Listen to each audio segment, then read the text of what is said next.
Para sa mga kababayan natin dyan sa Pilipinas, ngayon pa lang ay pag-aralan nyo na ang mga in-demand na trabaho ngayon sa ibang bansa or isa sa magagandang bansa gaya ng Japan. Dahil nag-aalok ang bansang Japan ng lampas 800,000 na trabaho, kasama na dyan ang mga health workers, caregivers at mga skilled workers. Napakaraming mga OFW ang kinakailangan sa bansang Japan. Kaya guys, sa mga nasa Pilipinas ngayon ay pag-aralan nyo na ang culture, ang language at ang mga skills na kinakailangan sa nasabing bansa. Kaya i-grab nyo na ang mga libreng training kung hindi nyo kaya mag-aral, kagaya na lang sa TESDA. Naghahanap ngayon ang gobyerno ng Japan ng 800,000 healthcare at skilled workers. Yan ang sentro ng balita ni Bien Manalo. Mahigit 800,000 trabaho ang alok ng Japanese government.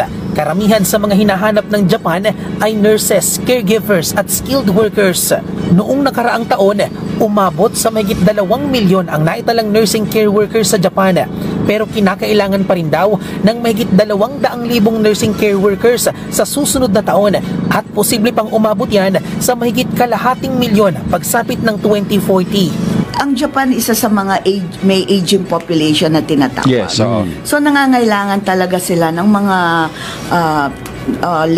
workers sa kanilang bansa, no? So, tayo ay ano ba sa mga lililigawan, sinusuyo tayo ng Japanese government na yung ating mga caregivers ay mapunta sa kanila, ma-employ nila.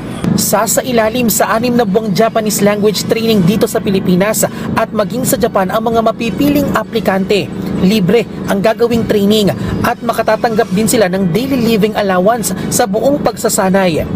Bisitahin lang ang official website ng DMW para sa listahan ng job vacancies. Binuksan na rin ng Department of Migrant Workers sa Japan ang unang special desk sa DMW na tinatawag na Employment Facilitation Desk for Japan.